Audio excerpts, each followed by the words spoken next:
est très contente de vous retrouver pour un nouveau Mercredi avec Mathilde. Et aujourd'hui, on fait une nouvelle vidéo en commun puisque c'est une lecture commune qu'on a eue toutes les deux.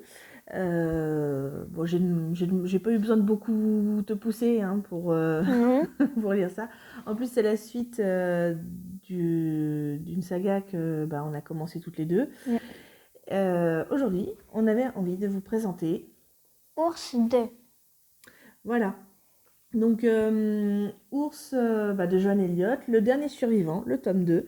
Ça fait un moment qu'il est sorti et que j'attendais de pouvoir vous faire un retour sûr. Et du coup, finalement, comme Mathilde a lu le tome 1 et elle a voulu lire le tome 2, forcément.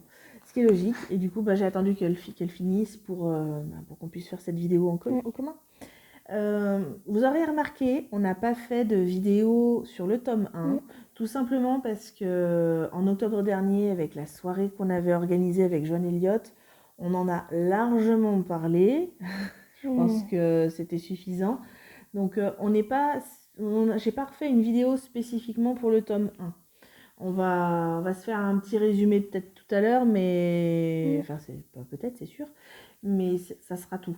Voilà, on va pas refaire une vidéo spécifique après les 3 heures de la soirée du mois d'octobre dernier. Bien, ceci étant dit, Mathilde, comme d'habitude, est-ce que tu peux nous présenter les personnages de ce roman, s'il te plaît? D'accord. 3 humains. Karel, c'est un techno. Shima, la protec. Et Onésisme, le biotech. Alors, pour resituer, techno, ça serait plutôt les gens qui sont... technologie, qui seront les bricoleurs, en fait. Les humains sont, on va dire, triés par compétences. Donc, les technos, les bricoleurs, voilà. La maintenance, pour ceux qui se reconnaissent. Les protecs, c'est les guerriers. C'est tout ce qui était la police, l'armée, tout ça. Et les biotech, ou biotiques, je ne me rappelle plus si c'est biotech, c'est les... vous aurez compris, c'est tout ce qui a trait à la biologie, à la médecine, en fait. Voilà. Je te laisse continuer. Donc on a aussi les ours, les purs, Maeniel, Zord, Zeldia et Lorky. On a le clan Les Vieillards, ce qui est mystérieux. Les Penserondes. On a les savants, Morlune, où il y a Grisard. Et puis, c'est tout. Non, on t'a oublié la caste des Fers-Crocs. Les Fers-Crocs avec leur chef Azaël, qui est une femelle, et son fils. Donc vous avez compris, on avait évoqué ça pendant la soirée avec Joanne Elliott, les ours, plutôt les ursiniens comme ils disent dans cette histoire. Les ursiniens sont organisés en différentes castes. Donc effectivement les purs c'est les ours blancs, ensuite on a les morlunes qui sont plutôt les savants, on a les fers-crocs qui sont plutôt des combattants qui vivent dans la forêt, qui sont plutôt organisés de façon, on va dire, un peu primaire, un peu triviale, voilà, qui ne sont pas forcément dans le progrès. Les vieillards, ça on en sait très peu en fait finalement sur eux, on sait qu'ils sont très mystérieux et qu'ils vivent en osmose avec la nature. Et les penserondes qui sont la caste finalement des marchands, voilà, qui vivent au bord du fleuve pour pouvoir commercer avec les autres. Et qui sont organisés en grandes villes finalement. La cité. Un autre personnage qu'on ne voit pas spécialement, mais qui est très important aussi, Mathilde, tu sais de qui il s'agit?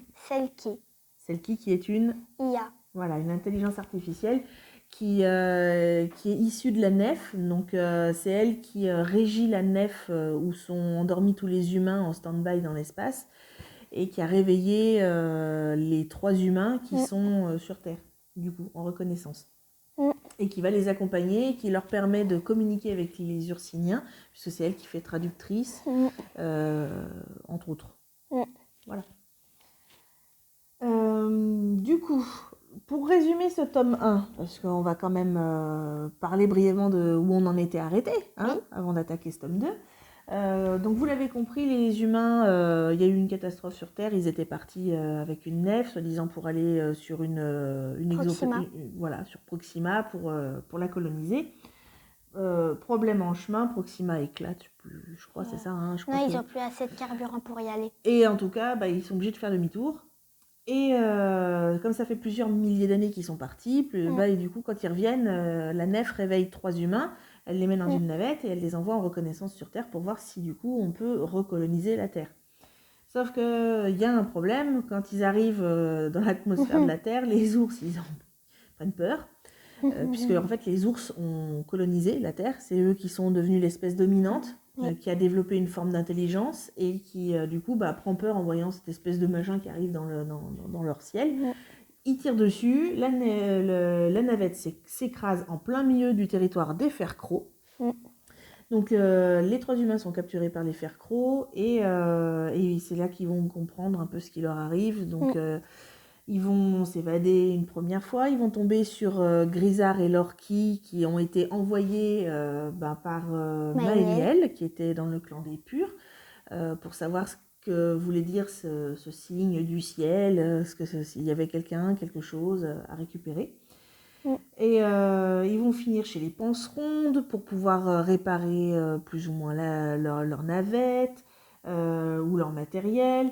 Finalement, les Purs sont, parce que les ours en plus sont sur le pied de guerre, ils sont en train de, c'est très tendu, donc ils vont sur la guerre. Et finalement, les humains vont se retrouver chez les Purs pour déjouer le complot du général Zord, le méchant ours blanc qui cherche à absolument faire la guerre. Zord finit en prison. Les humains et Maëniel tentent de calmer les tensions entre les différents clans. Et ils voudraient bien aussi ensuite pouvoir prévoir l'atterrissage de la nef. Attention, à partir de là, je vais spoiler. Si vous n'avez pas lu le tome 1, n'allez pas plus loin dans la vidéo. Puisque le tome 1 finit avec, donc, comme on a dit, Zord en prison. Et les humains et Maëniel découvrent un labo humain dans les cavernes des montagnes des Purs. Et ce labo, a priori, serait à l'origine des Ursiniens, des différents clans en tout cas, et de la domination de l'ours sur la planète Terre. Et à ce moment-là, il y a une alerte, on ne sait pas, le labo se met en alerte, tout le monde se retrouve enfermé dans ce labo, et on ne sait pas ce qui va arriver. Pourquoi il y a une alerte? Bien Mathilde, alors maintenant que tu nous as dit que les ours étaient réfugiés dans les bois, qu'est-ce qui se passe dans cette histoire? Zord a été libéré de prison et veut essayer de déclencher à nouveau la guerre. Il ne peut pas s'en empêcher. Non, et en plus il garde Grisard avec lui. Et pendant ce temps-là, du coup... Maëniel, Lorky et les humains partent chez les Panserondes pour 2 missions. Ok. Réunir le Conseil des Anciens pour éviter la guerre et découvrir qui c'est qui a attaqué les Purs et pourquoi. Ok, donc en fait, le groupe s'est déjà scindé en 2 et là, il se rescinde encore en 2. Bien. Donc là, ils sont chez les Panserondes, du coup, tous, et ils veulent... donc, ils ont ces 2 missions. Et qu'est-ce qui se passe, alors? Un groupe encore se divise en 2. Et un groupe va partir dans la forêt pour aller voir les vieillards. Pour déjà amener l'ancien vieillard au conseil et leur poser la question si c'est eux qui ont attaqué ou pas.